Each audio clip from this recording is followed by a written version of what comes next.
Nasema hivi kwa ufupi, namkaribisha nyinyi nyote katika nyumba la Bwana. Mujisikie mko kwa nyumba kwa baba yenu.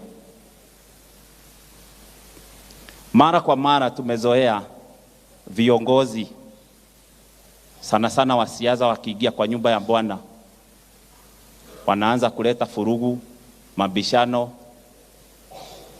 maneno ambayo maybe hayabatani na desturi za kanisa. Ningetaka kumuomba,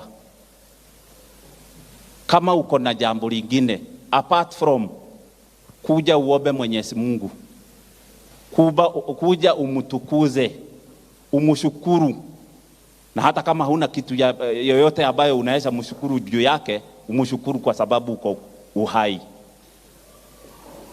Ya nne, usikilize neno lake la Mwenyezi Mungu ili uweze kujua vile utaishi huku duniani na sana sana mbinguni.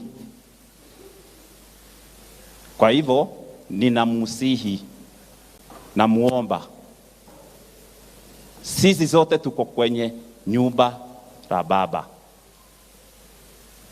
Hapa sisi karibu zote tulizaliwa, sisi karibu zote tulizaliwa. Tuko na mababa na nani?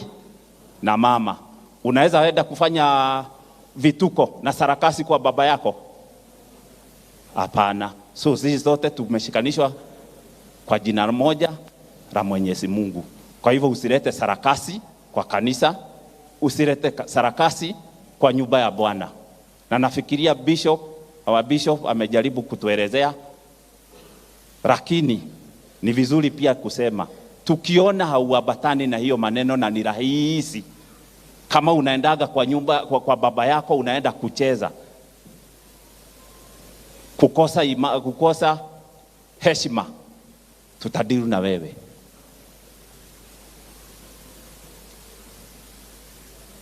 Kwa hivyo tafadhali tuweke amani.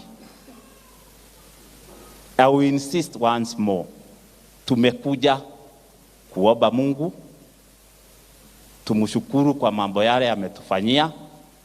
Hizo zingine kuongeleshana katika maneno ya maisha hii ya duniani tunaweza fanya kwingine.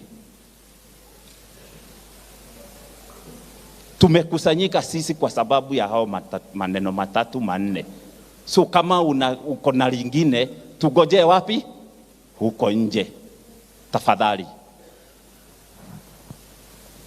Nimeacha makasiriko.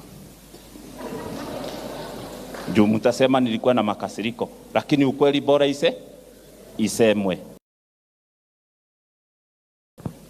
Nimshukuru tena kwa sababu mmechagua kuja ku fellowship na sisi, na karibuni nyote. Sitakuweza kusema huyu na huyu.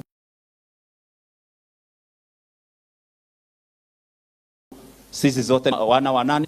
Wa Mungu. Na kwa sababu sisi zote tuko kwenye nyumba ya Mungu, then tuwe watoto wa Mungu. Na tuwe watoto wema, wana wema katika nyumba la Mungu. Asanteni.